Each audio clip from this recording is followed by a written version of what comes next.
Good afternoon, everybody. It is an incredible pleasure for me to be in Cairo. It's wonderful to be with you. I didn't expect this turnout, and I must admit to you, I'm rather intimidated. But it's wonderful to be here. It's wonderful to catch up with friends, with family, with acquaintances, and I'm really delighted to be with you. At the very beginning, I would like to thank AmCham for hosting me, and I would like to thank my colleagues at Allianz, an organization that I have been proudly associated with for the last 15 years. Most of you probably do not like public speaking. I'm in your category. I didn't sleep last night, and it's a good thing that I had no idea that it would be such a big crowd, because I would have disappeared this morning on a plane. Now, when you, like me, do not enjoy public speaking, you go and you read about how to make things better. And the biggest tip you get is tell your audience from the very beginning. Tell your audience from the very beginning what you're going to talk about. I'm not going to do that. I'm going to tell you what I'm not going to talk about.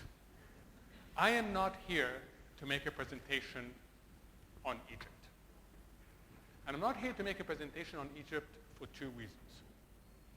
First, who am I to fly in and suggest that I know more about something that you live every single day?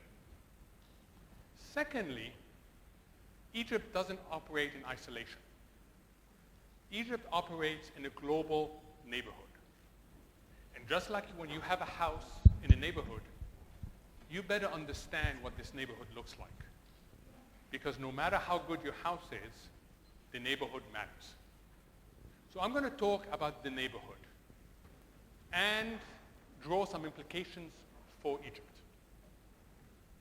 Now, if you walk in your neighborhood and you start seeing strange things, and you start seeing many of them, you should pay attention. And anybody operating in the global economy today and global markets will have observed a number of improbables, things that should not have happened, that have become fact. I have listed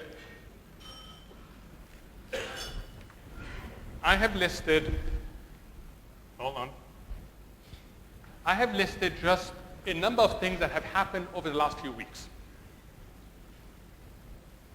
If you're in financial markets, movements of 200 points in the Dow, which used to be something that happened seldomly, are happening daily. Oil prices, think how important oil is to the global economy. Oil prices are moving 3 to 6% on a daily basis,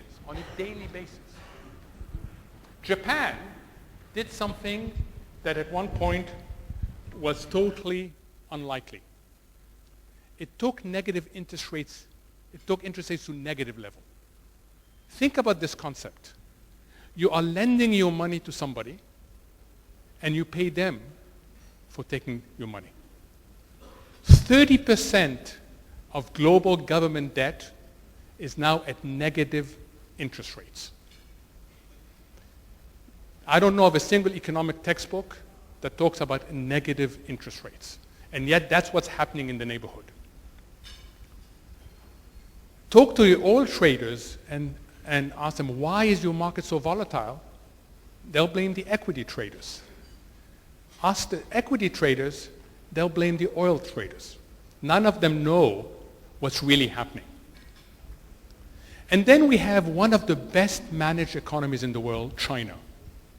China suddenly is making policy mistakes. When a well-managed economy starts making policy mistakes, you have to ask the question, why is that happening? And then anybody who has watched TV today would have noticed that Donald Trump won yet another primary. How many anywhere in the world a year ago would have thought that Donald Trump would be the leading candidate for the Republican Party?